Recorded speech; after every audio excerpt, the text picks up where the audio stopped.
welcome to Season 3, Episode 5 of The Chartered Show. Today I'm joined by James Carvalho, and we're going to be talking around power of attorney. And Maryanne, Leicher, financial planning specialist at Chartered, is joining me to discuss estate planning. And no, estate planning is not just your will. There's a whole lot more that goes into it. But before we go into the show, I wanted to share with you a booklet that we've put together as a thank you to all of you. It's a recipe book. And you might say, well, you financial planners, what are you giving us a recipe book for? Well, I think some of you do know that in my past life, my world was very much around food. And actually it still is with my children. I've just come back from a wonderful cooking course that I did in Italy. And so we have decided to use the Wheel of Balance and put together this recipe book.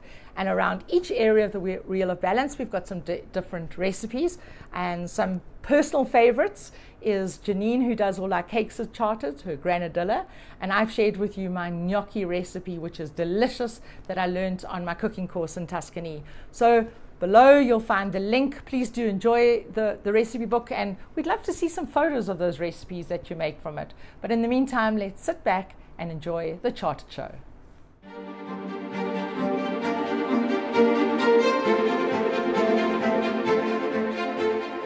Segment of the Chartered Show, I'm joined by James Carvalho, financial planning specialist at Chartered Wealth Solutions, and we're going to be talking about power of attorney. James, thanks so much for joining me on the show today. Yeah, it's a pleasure, Kim. So, James, the reason I asked you to come in and speak about the power of attorney is because I hear so much confusion with people. First of all, maybe I'm going to ask you, what is a power of attorney? Yeah, so power of attorney is a general document that you can give someone to act on your behalf, but when you still have the capacity to act. So, for example, you needed to sign a withdrawal form on your flexible investment, and for some reason, let's say you broke your arm playing paddle. That person that you trust foremost is very important, would be able to sign off that, let's say, withdrawal form for you, but you still have the capacity to withdraw the document. Then the power of attorney is absolutely valid. And that's where it's so important. So I'll give you a scenario. Right. I'm married. Yes. And we are both perfect of sound mind. I have a power of attorney for my husband so Yes. that he can act on my behalf should I need him to. 100%. You're overseas, traveling, you ask your husband to do something, absolutely no problem at all. Yeah. But something happens and he's not of sound mind. Yeah. I cannot have a power of attorney. Is that correct? No. So the power of attorney only lasts in South African law if you have the power or the ability to retract it. So the minute you lose the mental capacity to withdraw your own power of attorney in South African legislation, now it's null and void. And this is where the big confusion this is the big happens, challenge. because people say, well, that's the big I'm challenge. a little bit worried. Yep. Maybe one of my parents doesn't seem, Yep. that's, maybe there's dementia coming. Yep. I must get a power of attorney in place. Yeah, so the big thing with our client base at the moment, I'm obviously dealing with an aging client base. People have general powers of attorneys. They say, I've got a general power of attorney. It's good for the bank. No, it's not. I'll come back to that. The challenge is when they don't have the ability to retract it, or they don't know how to deal with it. It then falls away, and then you're kind of left in this no man's land. And this is where the law gets very, very muddy. And so that becomes difficult because, let's just talk about potentially even children overseas. Yeah. And maybe we in the financial planning meetings pick up that maybe there's some memory loss coming. Yeah. So we can't then advise our clients to get their children to do the power of attorney. No, the challenge with our act, our Mental Health Act, is that you can only be declared incapacitated by a physician. So even as a financial planner, and I think let's go back to the concepts of planning. Okay. So let's start with the estate planning side and income planning. What you never want to do is have one spouse holding all the assets. We know this because at the end of the day, you're trying to protect your clients as much as possible. So through the planning processes anyway, you should try and even the buckets out, because assets in both 100%. people's name. Yeah. You need to make sure that one spouse is not left in the lurch if the other one should pass away, for example. We know that the estates take a while to wind up. But similarly, you don't want that other person sitting in this void while they can't now act on behalf of the person they originally got the power of attorney from. That's the challenge. So James, I mean, given that circumstance and everything like that, what are people's options? Yeah, that's where the kind of tips and tricks come in. So bear in mind that when someone has dementia and they can only be declared by a physician, there is a couple of things that we need to consider. The one is, how do we then look after those people? In the interim, I always say take your beloved other to the bank, get a bank power of attorney while you're alive. General okay, so powers. that's different to a... Correct. Okay. Yeah. Banks will not act on a power of attorney. Okay. They only act on general on their own power of attorney. So not on general, right? They put your signature on the card. They know you can do it. But what it does, it keeps your one-time passwords. You can log on to their banking, etc. Remember that our cell phones dictate our entire life from a power of attorney. Why? One-time passwords, everything. Now, that's incredibly important for the spouse who might be looking after her husband or wife, etc., because they can still do withdrawals, make transactions, change debit orders, etc. If they then go through what's called administrative power of attorney, where they get a power appointed by a court, that takes about a year and is an investigative process. So do you have to use a lawyer for that, James? Correct. You'll need a lawyer. They will help you through the process to become an administrator, and you are investigated by the master of the High Court. He sends out an investigator. Just to check you're not doing something you shouldn't 100%. What be we doing. don't want any shenanigans here. We want to make sure that if you've acted on that person, taken withdrawals from the banks, you can prove to the investigator that you did it for the benefit of your beloved spouse, and then there's no issues. But these are things that people need to do because there's like this no man's land. What do you do from the time? And we've got this confusion. I mean, you're going through a whole, I mean, for me, the big thing is you'll be going through all this emotional upheaval as well. No, absolutely. So, I mean, having these kind of tips and being able to help your clients in these kind of areas, I think is so vitally important. No, absolutely. Look, there's no silver bullet here, but there are processes you can go through. The master has processes. Family can be appointed as administrators. And if there's no one left, like you said, kids living overseas, so there's a widow, there is a process called the curated bonus. Yes. This is a professional person appointed by the master to look after the affairs of someone else. And that you pay for. That you pay for, but you really don't have a choice if you've got no loved ones. And the master of the High Court will only really grant administration licenses to family, an immediate family. It's not just the friends or the next door neighbours, So then etc. to use a professional for it. 100%. You pay for it, but you have to ask yourself what are the options. So unfortunately, that's what the court will do for you. Yeah. So James, thank you very much for joining me on the show today. That's an absolute pleasure. I hope it helps. No, this is really important information, and maybe just my final point in it is to just remind everybody to ask for help. Absolutely. I think this is such a lonely time and you can be so easily overwhelmed. Ask for help, and we at Chartered are here. Your financial planning specialist is here. James is here to help you. Reach out and ask for that help. And again, James, thanks for sharing this very important information with us. Absolute pleasure. No problem. Thank you. Thank you.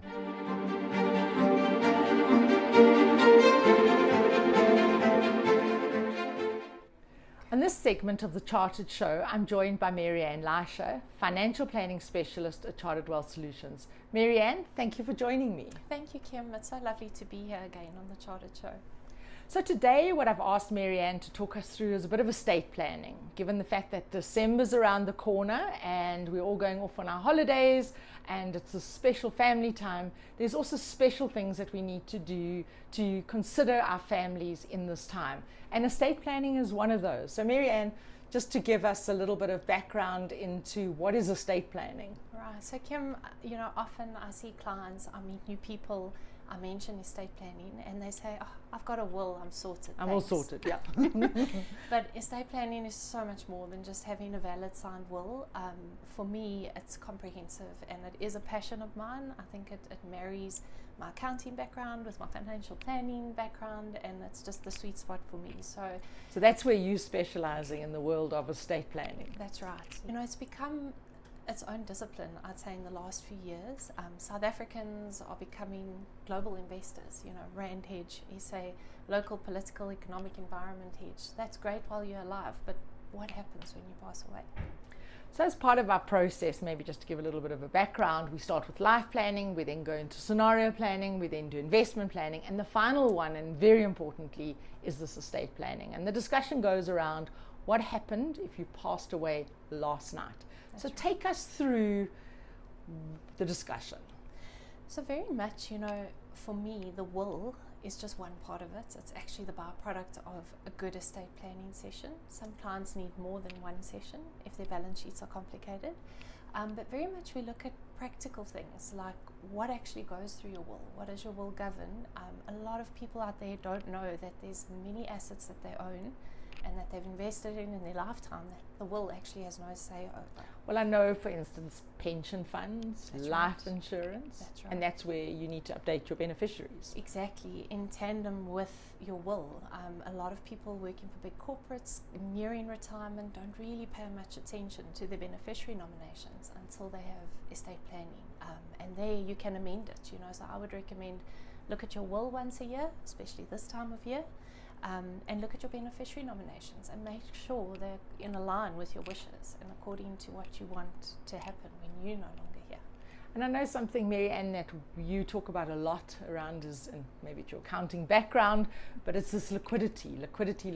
So we write these wills, we now have our different policies, and how do we take liquidity into consideration when we're doing estate plans? So it's a big consideration, Kim, and it's most people just think about liquidity in terms of paying estate duty and capital gains tax when both spouses pass, but there's very relevant other fees and costs associated.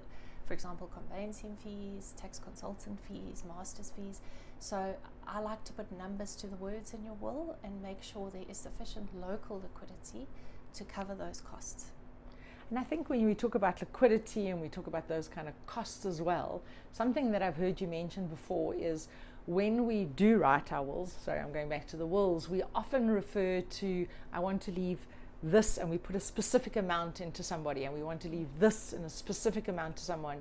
And then winding up the estates, what I've seen, the problem comes in is there isn't that liquidity to do it. Exactly, and people fall short of that. There's a lot of great lawyers out there that write your wills to the T. But they don't really know about your financial situation. But they don't even ask you for your balance sheets, unfortunately. So yeah, very much in terms of like donations you'd love to make to charities that are close to your heart, you get a tax deduction for that from an estate duty point of view, but you may not have the cash to actually make that donation, which is a valid point. So then what do you recommend? How do we word the will differently?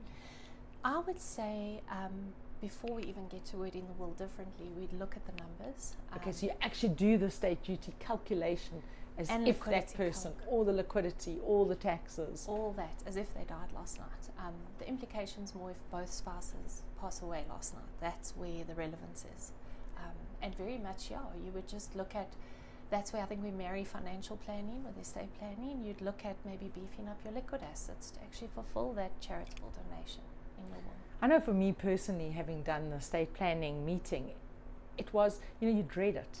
Because who wants to talk about when you're no longer here? And you do dread it. You do. But once you've done it, it does bring a peace of mind to you that actually that's taken care of, and now I can get on with doing what I've got to do. It does. It gives you peace of mind to know you've got a solid estate plan. You can plug in and play for your loved ones.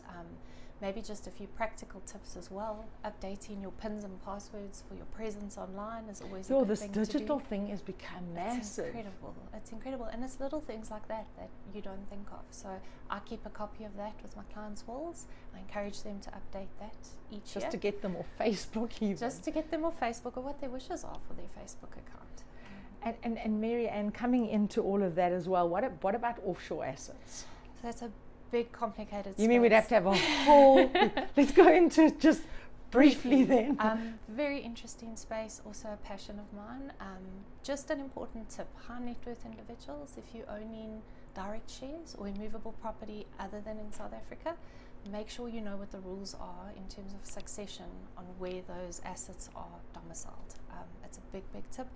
9 times out of 10 you need a will in that jurisdiction to cover as well as your South African law. And they need to talk to each other. And they need to talk to each other, not revoke one another. That's a big, big point. No, that is. Maryanne, one other tip that, well, maybe I remember doing mine, didn't enjoy doing it, but definitely something that I found was very valuable was the letter of wishes. Very much so, Kim.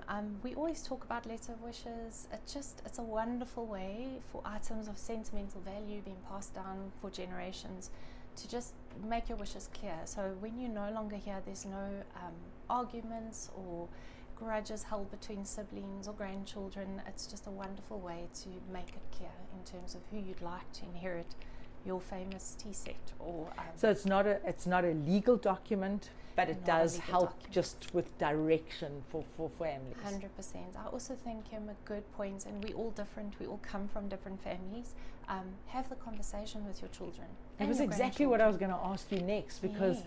you know we remember the good old days of when the will got read when someone passed away, and I personally have seen so often how that has caused families to divide, families to over money.